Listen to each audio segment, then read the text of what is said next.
यंदाच्या निवडणुकीमध्ये ठाणे महानगरपालिकेमध्ये 10 स्वीकृत नगरसेवक निवडून जाणार आहेत.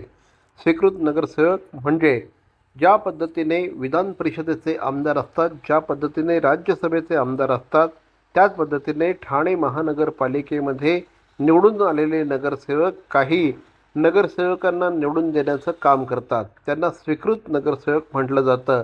प्रत्येक पक्षाच्या संख्याबळानुसार सभागृहामध्ये स्वीकृत नगरसेवकांची संख्या ठरते.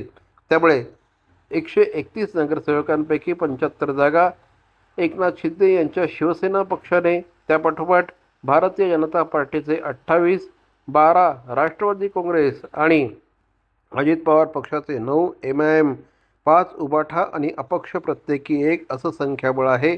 त्यामुळे आता या स्वीकृत सदस्य पदांवर नेमकी वर्णी कुणाची लागते हे बघणं औचित्याचं ठरणार आहे.